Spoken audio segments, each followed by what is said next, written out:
గౌరవనీయులు మన నియోజకవర్గాన్ని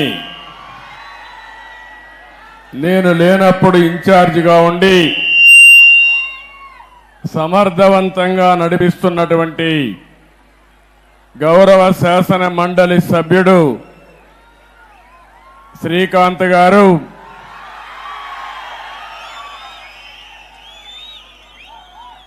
గౌరవనీయులైనటువంటి పిఎస్ మునిరత్నం గారు, అన్ని మండలాల అధ్యక్షులు, గౌరవ మున్సిపల్ కౌన్సిలర్లు, సహచర మంత్రివర్గ సభ్యులు రాంప్రసాద్ రెడ్డి గారు, వేదిక పైన ఉన్నటువంటి నాయకులందరికీ, జిల్లా పార్టీ అధ్యక్షుడైనటువంటి వర్షం కూడా పడతా ఉంది, శుభ సూచకం. ఆగుతుందని ఆశిస్తున్నా, వరుణ దేవుడు మన మీటింగ్ అయ్యే వరకు కరుణిస్తాడని ఆశిస్తున్నా. జిల్లా పార్టీ అధ్యక్షుడు నాని గారు, నాకు బంధువులు, నా కుటుంబ సభ్యులు, ఎప్పుడు కుప్పంలో ఉండే ప్రజానీకమైతే ఎన్నిసార్లు గెలిపించినా ఇంకా ఎక్కువ మెజారిటీతోనే గెలిపిస్తున్నారు. అలాంటి మీ అందరికీ పేరు పేరున మనస్ఫూర్తిగా నా అభినందనలు, మనస్ఫూర్తిగా ధన్యవాదాలు.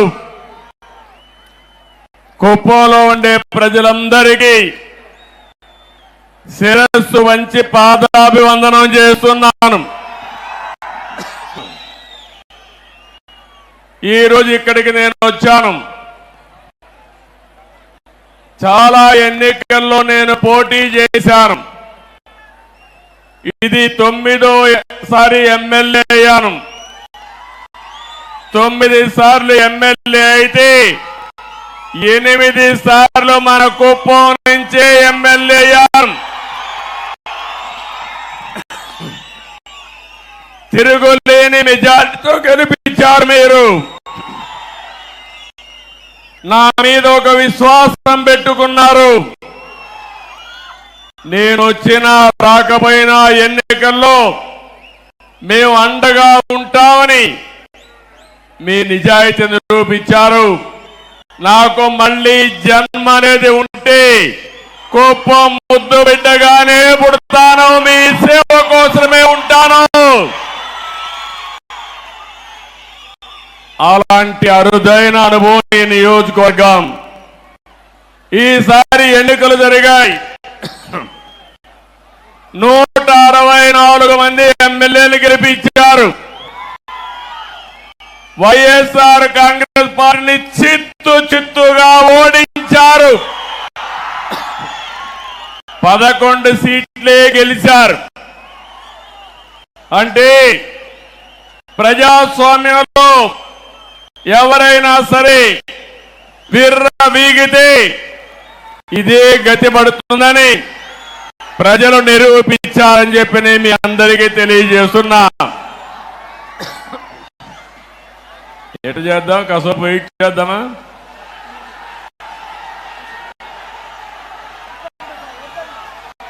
కంటిన్యూ చేద్దామా? 2 నిమిషాలు వెయిట్ చేద్దామా? ఓకే.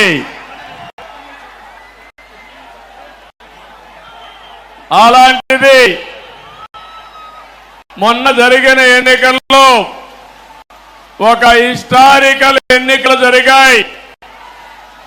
మన చిత్తూరు పార్లమెంట్ చూస్తే 7 అసెంబ్లీలకు 7 గెలిపించి తిరుగులేని మెజారిటీ ఇచ్చారు మీరందరూ. రాష్ట్రంలో 25 పార్లమెంట్లో 20 పార్లమెంట్లో 7కు 7 గెలిపించారంటే ఇది ఒక చరిత్ర.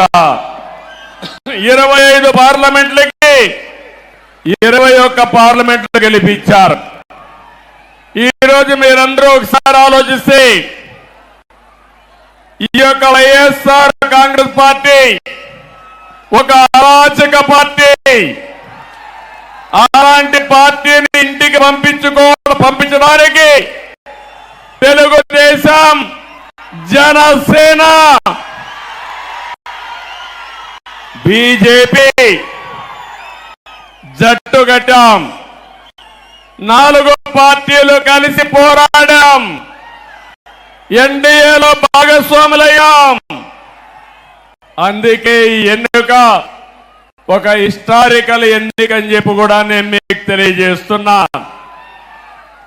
ఇంకో పక్క ఈ ఎన్నిక ద్వారా రాష్ట్ర ప్రజల యొక్క భవిష్యత్తుని తీరగా రాయబోతున్నామని మరొకసారి మీకు విజ్ఞప్తి చేస్తున్నాను. ఎప్పుడు కూడా నా రాజకీయానికి కుప్పం నియోజకవర్గం ఒక ప్రయోగశాల. ఇక్కడ మొట్టమొదటి ఒక కార్యక్రమాన్ని ప్రారంభించి ఆ రోజు సమైక్య ఆంధ్రప్రదేశ్ లో, తర్వాత నవ్య ఆంధ్రప్రదేశ్ లో అమలు చేశాం. ఈ రోజు కూడా మళ్ళీ మీ అందరికీ హామీ ఇస్తున్నా. ఈసారి మీరు ఒకసారి ఆలోచిస్తే మనం ఎంపిక చేసిన ఎమ్మెల్యే అభ్యర్థులు చాలా బాగా చదువుకున్న అభ్యర్థులను పెట్టాం. యువతను తీసుకొచ్చాం. బడుగు బలహీన వర్గాలు తీసుకొచ్చాం. మహిళలకు ప్రాధాన్యత ఇచ్చాం. నిన్న కూడా మీరు చూస్తే నేను కేబినెట్ లో 17 మంది కొత్త వాళ్ళని మొదటిసారిగా మినిస్టర్లు చేసుకున్నాం. 7 మంది అయితే మొదటిసారి ఎమ్మెల్యేలు, మొదటిసారి మినిస్టర్లు. అందులో రాంప్రసాద్ రెడ్డి మన రాయచోటి నుంచి మొదటిసారి గెలిచాడు. మొదటిసారి ఎమ్మెల్యేనే కాకుండా మంత్రి చేశామంటే యువతకు తెలుగుదేశం పార్టీ ఇచ్చే ప్రాధాన్యతని మరొకసారి మీ అందరికీ విజ్ఞప్తి చేస్తున్నాను. ఇంకొక పక్క బడుగు బలహీన వర్గాలకు ప్రాధాన్యత ఇచ్చాం. సామాజిక న్యాయానికి పెద్దపీట వేశాం. కుప్పం నియోజకవర్గం ఉంది. నా సామాజిక వర్గం లేదు కానీ ఈ వెనుకబడిన వర్గాలే నా సామాజిక వర్గం. 47గా గెలిపిస్తున్నారు. అందుకే రాష్ట్రంలో 8 మంది కేబినెట్ మంత్రులుగా బీసీలను పెట్టాం. ఇది ఒక చరిత్ర. 24 మందికి 8 మంది బీసీలు ఉండడం చరిత్ర అని చెప్పి కూడా నేను మీకు తెలియజేస్తున్నా. ఈరోజు 4వసారి నేను ముఖ్యమంత్రిగా ప్రమాణ స్వీకారం చేశాను. ప్రమాణ స్వీకారం చేస్తానే పోలవరం పోయాను, అమరావతికి వెళ్ళాను, అసెంబ్లీ సమావేశాలు పెట్టుకున్నాం, కేబినెట్ సమావేశం పెట్టుకున్నాం. తర్వాత నాకు ప్రత్యక్ష దేవుళ్ళైన కుప్పం దేవుళ్ళని కలవడానికి ఇక్కడికి వచ్చాను.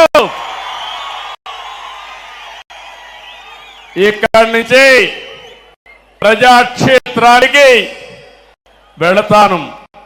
వెళ్లే ముందు మీ ఆశీస్సులు తీసుకోవాలని, మీ అందరితో కలిసి మాట్లాడాలని, మిమ్మల్ని చూడాలనే ఉద్దేశంతోనే నేను ఇక్కడికి వచ్చాను. నేను ఈరోజు ఒకే ఒక విషయం మీ అందరికీ విజ్ఞప్తి చేస్తున్నాను. నేను మీకు రుణపడి ఉన్నాను. 5 ఏళ్లలో మీ రుణం తీర్చుకుంటానని మరొకసారి మీ అందరికీ హామీ ఇస్తున్నా, వాగ్దానం ఇస్తున్నా. అన్ని విధాలా అభివృద్ధి చేస్తాను. భగవంతుడు నాకు ఎంత శక్తి ఇస్తే అంత శక్తిని ఉపయోగించి కుప్పాన్ని అగ్రస్థానంలో పెట్టడానికి ప్రయత్నం చేస్తాను. నా జీవితాశయం ఒకటే, పేదరికం లేని సమాజం, జీరో పావర్టీ. ఎక్కడ పేదవాడు ఉంటే అక్కడ ఉంటా, మీకు అండగా ఉంటానని మీ అందరిగా మీ ఇస్తున్నా. అందుకని ఒకసారి చరిత్ర కూడా మనం ఆలోచించుకోవాలి. 1989లో మొట్టమొదటిసారిగా ఎమ్మెల్యేగా పోటీ చేశారు ఇక్కడి నుంచి. ఇప్పుడే పెద్దలున్నారు, పిల్లలకు తెలియకపోవచ్చు చరిత్ర. నేను ఆ రోజు కుప్పానికి వస్తే నేరుగా పలమనేరు నుంచి ఒకే రోడ్డు కుప్పానికి, అది కూడా సింగిల్ రోడ్డు, టెలిఫోన్లు లేవు, కాలేజీలు లేవు. అందుకే ఆలోచించా చిత్తూరు జిల్లాలో ఒక వెనుకబడిన ప్రాంతం కోసం నేను పని చేయాలని కుప్పం నియోజకవర్గాన్ని ఎంపిక చేసుకున్నానని చెప్పి నేను మీకు తెలియజేస్తున్నా. 89, 94 మన గవర్నమెంట్ రాలేదు, అపోజిషన్ లో ఉన్నాం, పోరాటాలు చేశాం. 94 నుంచి 2004 వరకు మన ప్రభుత్వం వచ్చింది, అభివృద్ధి చేశాం. ఇప్పుడుండే అభివృద్ధి మీరు ఏ ఊరికి పోయినా, సిమెంట్ రోడ్డు అడిగినా, ఊర్లో వీధి దీపాలు అడిగినా, కాలేజీలను అడిగినా, ఏ అభివృద్ధిని అడిగినా దాన్ని ఎవరు చేశారంటే తెలుగుదేశం అని చెప్పే పరిస్థితిలో ఉంది. మీ ఎమ్మెల్యేగా నేనే చేశానని మీ అందరికీ సగర్వంగా విజ్ఞప్తి చేస్తున్నా. మళ్ళీ 2004 నుంచి 14 వరకు అపోజిషన్ లో ఉన్నాం, మళ్ళీ పోరాటాలే. 14 నుంచి 19 వరకు మళ్ళా అధికారంలో ఉన్నాం, అభివృద్ధిని పరిగెత్తించాం. నా జీవితంలో ఎప్పుడు చూడలేదు 1924. అది ఒక పేడ కళ, అవునా కాదా తమ్ముళ్ళు అని అడుగుతున్నా. ఏమమ్మా ఆడబిడ్డలు, అవునా కాదా అని అడుగుతున్నా. అరాచకం, అప్రజాస్వామ్యం, దౌర్జన్యాలు, రౌడీయిజం నా జోలికే వచ్చారంటే ఇక్కడ అన్నా క్యాంటీన్ పెట్టాం. ఇక్కడే అన్నా క్యాంటీన్ పెట్టి భోజనం పెట్టాలంటే ఫ్రీగా వైఎస్ఆర్ కాంగ్రెస్ నాయకులు చేసిన దౌర్జన్యాలు ఎన్నో ఒక్కసారి గుర్తుపెట్టుకోవాలి.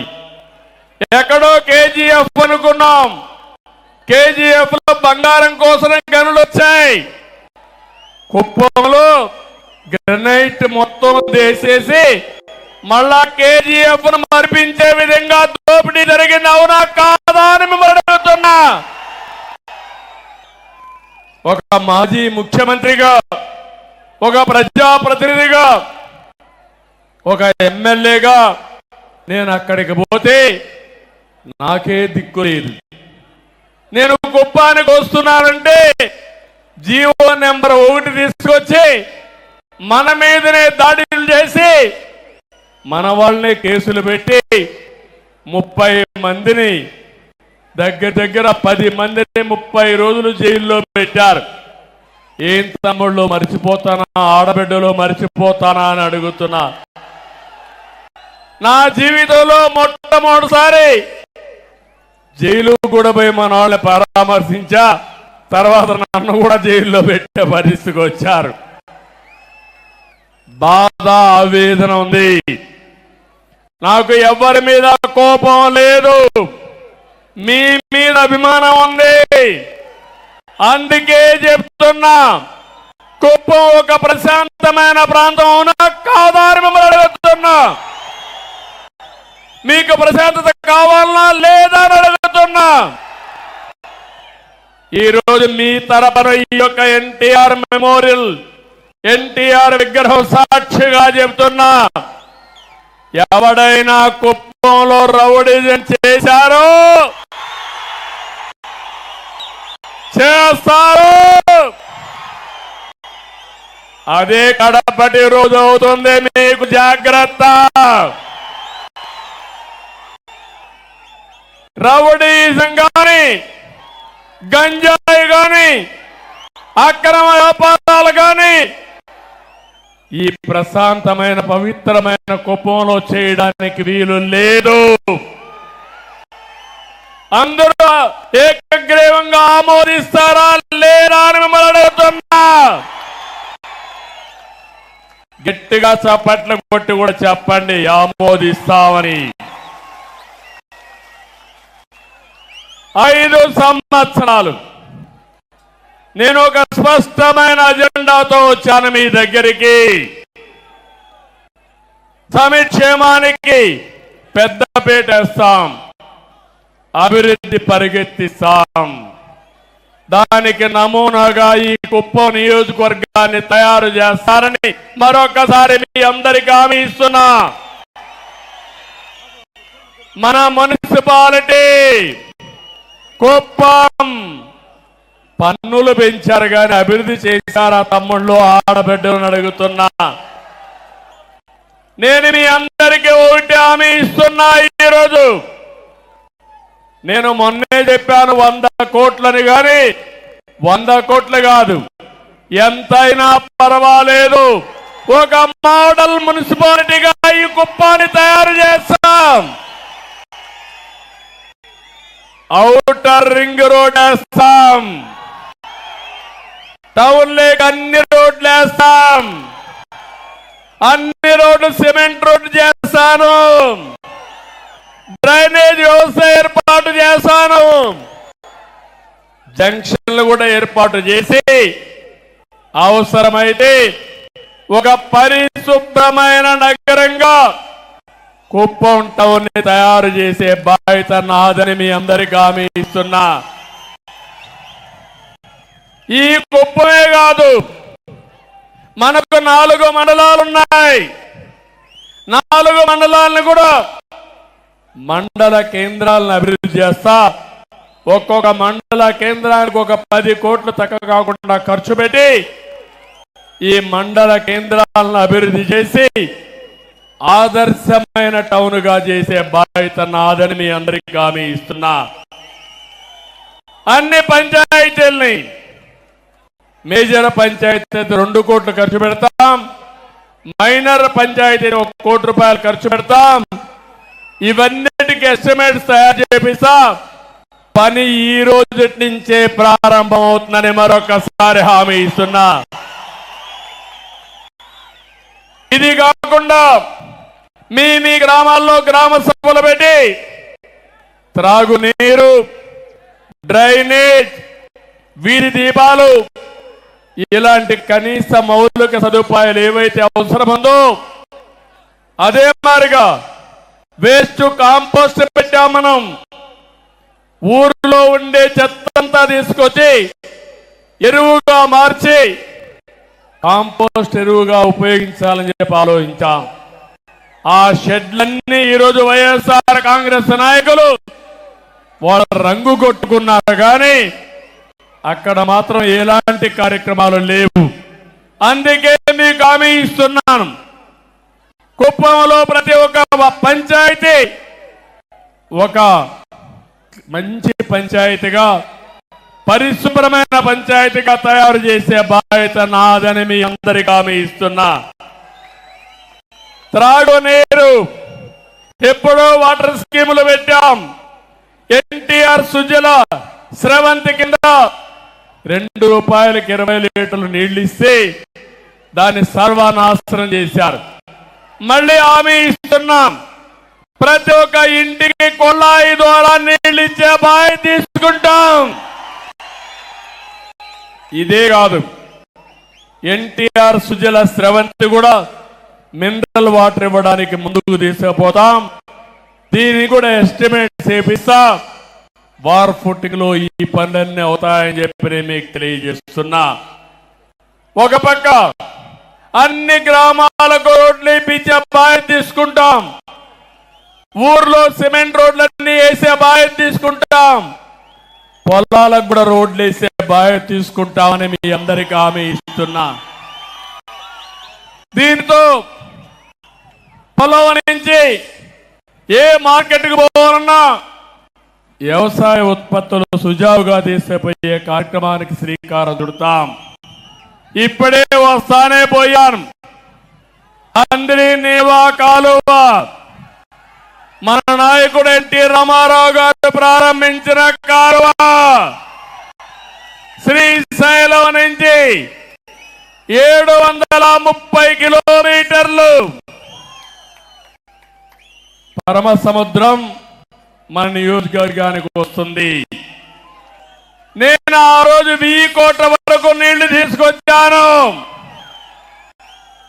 700 అంటే దగ్గర 30 కిలోమీటర్ మన కాన్స్టిట్యున్సీకి వస్తే 31 కిలోమీటర్లు 1000 కోట్ల తీసుకొస్తే 5 సంవత్సరాలు వైఎస్ఆర్ కాంగ్రెస్ పార్టీ పాలనలో 5 కిలోమీటర్లు తీసుకొచ్చారు నీళ్లు.